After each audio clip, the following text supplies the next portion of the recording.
સફી હસન સાહેબને પણ મળવું જોઈએ। અમે એમને મળ્યા અને પછી અમે બધી જે હતી અમારી એમને બધી ટોટલી તમામ સાહેબને રજૂઆત કરી। તટસ્થ અને સારા આઈપીએસ ઓફિસર છે, એટલે જો સત્યતા હોય, સાચી વિગત હોય તો અમે એમને રજૂઆત કરી શકીએ અને એક ન્યાયિક રીતે સારી રીતે ન્યાય આ છોકરાને મળી રહે એ બાબતે અમે આવેલા હતા।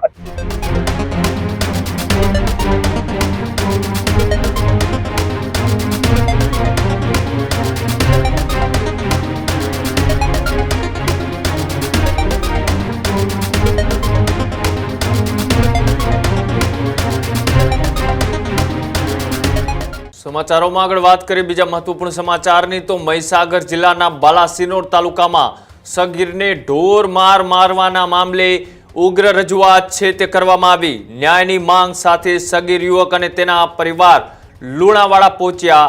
જિલ્લા પોલીસ અધિક્ષક કચેરીની સાથે સમાજના આગેવાનો છે તે મુલાકાત માટે પહોંચ્યા હતા। સગીર યુવકના પિતા અને સગીર પોતે પગપાળા ન્યાય માંગવા પહોંચ્યો। રાવળ સમાજના આગેવાનો સહિત અન્ય સમાજના લોકો પણ એ જોડાયા હતા। જિલ્લા પોલીસ અધિક્ષક સફીન હસન સાથે રૂબરૂમાં મુલાકાત કરી અને ચર્ચા કરી। સગીર બાળકને ન્યાય મળે તે માટે જિલ્લાભરમાંથી લોકો છે તે ઉમટી પડ્યા હતા। જિલ્લા બહારથી પણ સમાજના આગેવાનો લુણાવાડા ખાતે પહોંચ્યા હતા અને ફરિયાદ નોંધાવવા અને કાયદેસર કાર્યવાહી કરવાની માંગ છે તે ઉઠાવવામાં આવી। અન્ય વ્યક્તિ સગીરને સાથે લઈ ન્યાય માટે આગળ આવ્યો હતો। સગીર યુવક દ્વારા ન્યાય માટે અવાજ ઉઠાવવામાં આવ્યો। સમગ્ર મામલે પોલીસ તંત્રનું ધ્યાન ખેંચાયું અને સમાજના અગ્રણીઓએ કડક કાર્યવાહી કરવાની છે તે માંગ કરી। હવે જિલ્લા પોલીસ દ્વારા શું કાર્યવાહી થાય છે તેના પર સૌ કોઈની નજર છે। પણ આ જે ઘટના બની હતી એ મહીસાગરના લુણાવાડા વિસ્તારની અંદર અત્યારે સમાજના આગેવાનો એકઠા થયા છે।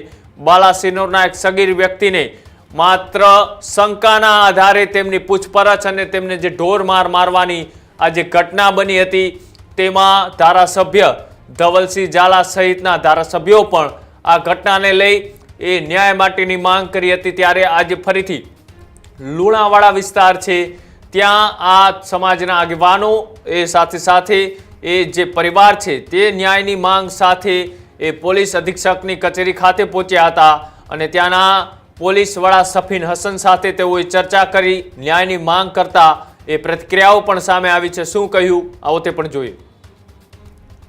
સાહેબ, એક તો પહેલા શું ઘટના બની હતી એ ઘટના વિશે અમને કોઈ ખબર નથી, એટલે પછી અમે પહેલા તો બધી ઘટના મેળવી, એની ફરિયાદ તૈયાર કરી અને સંલગ્ન police station Balasinor police station એ ફરિયાદ ટાઈપ કરી અને પીડિતના પિતા સાથે જઈ અને ફરિયાદ ત્યાં આપી।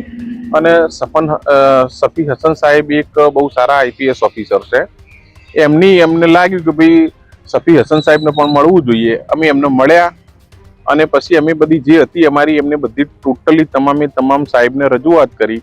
સાહેબે રજૂઆત કરતો જોરદાર રીતે એમનો સમાજનો એક રિસ્પોન્સ આપ્યો અને એમને એવું કહ્યું કે આમાં જે પણ દોષિત હશે એને હું પૂરેપૂરી કડકમાં કડક સજા કરીશ, એવું એમને પૂરેપૂરી સમાજને એમને ખાતરી આપી। ખાસ કરીને અગાઉ જે રીતે ધવલસિંહ ઝાલા અને બાલાસિનોરના ધારાસભ્ય માનસિંહ ચૌહાણ પીડિત પરિવારને પહોંચ્યા હતા, એ બાબતે પણ કેટલાક વિડીયો વાયરલ હતા, તે બાબતે શું કહેશો? સાહેબ, એમને શું કહ્યું તો સાહેબ અમને ખબર નથી। ધવલસિંહ બાપુ અને માનસિંહ ચૌહાણ બાપુએ બંને પણ એક અમારા સમાજ માટે એમને જે પણ કામ કર્યું અમે એમનો પણ આભાર માનીએ છીએ। કંઈક અમારે સમાજ માટે એમને જે ઝુંબેશ ઉપાડી કે તે એમને અને માગણી કરી એ બદલ અમે એ બંનેનો પણ ખૂબ ખૂબ રાવળ યોગી સમાજ વતી આભાર માનીએ છીએ। પહેલો પ્રશ્ન કે શરૂઆતમાં પરિવારે એક આક્ષેપ કરવામાં આવ્યો હતો કે બાળકને, નિર્દોષ બાળકને જે રીતે ઢોર મારવામાં આવ્યો હતો, ત્યારબાદ અન્ય જે રાજકીય જે ગરમાવો ઉભો થયો હતો તે બાબતે શું કહેશો? સાહેબ, એ તો રાજકીય ગરમા બાબત તો નો કોમેન્ટ। અત્યારે કેમ મળવા આવવું પડ્યું? સાહેબ, એમ કે સાહેબ એક તટસ્થ અને સારા આઈપીએસ ઓફિસર છે, એટલે જો સત્યતા હોય, સાચી વિગત હોય તો અમે એમને રજૂઆત કરી શકીએ અને એક ન્યાયિક રીતે સારી રીતે ન્યાય આ છોકરાને મળી રહે એ બાબતે અમે આવેલા હતા। અત્યારે શું જવાબ મળ્યો? સાહેબે બહુ પૂરેપૂરો રિસ્પોન્સ કર્યો, સાહેબે બહુ સારો જવાબ આપ્યો। સાહેબે એવું કહ્યું કે તટસ્થ રીતે હું બહુ બધી તપાસ કરીશ, સહેજે પણ સાહેબ મારે ના કહેવું જોઈએ પણ એસપી સાહેબે તો એ ચાઇલ્ડને બોલાવ્યું, એ ચાઇલ્ડનું એમને ઇન્ટરવ્યુ એમની જોડે બધી પૂછતાછ કરી, ચાઇલ્ડના પિતાને બોલાયા એમને પણ બધું બોલ્યું, પૂછ્યું બધું આ ના તે, અને સાહેબને તથ્ય લાગ્યું છે. સાહેબે કીધું જો તથ્ય લાગ્યું છે, હું મારી ઇન્ક્વાયરી કરી રહ્યો છું. ડીવાયએસપી કક્ષાના અધિકારીને કદાચ આમાં તપાસ કરી જે હશે એમાં જો સત્યતા છે તો હું 100% કોઈને પણ બક્ષીશ નહીં. અને અમને બધાને પણ એવો વિશ્વાસ છે કે સાહેબે 1.5 કલાક બેસાડ્યા, બધાને વન બાય વન બધાનું ઇન્ટ્રો કર્યો, પૂછ્યું, અને સાહેબે સાચી જે વિગત હતી એ મેળવી અને આગળની કાર્યવાહી કરવાની એમને બધાને પૂરેપૂરી ખાતરી અને ભરોસો આપ્યો છે. સાહેબ, ખાસ કરીને બીજો અંતિમ સવાલ કે જે પરિવારની માંગણી હતી કે ભાઈ ફરિયાદ નોંધાય, ફરિયાદ બાબતે કોઈ સ્પષ્ટતા કરવામાં આવી કે કેમ?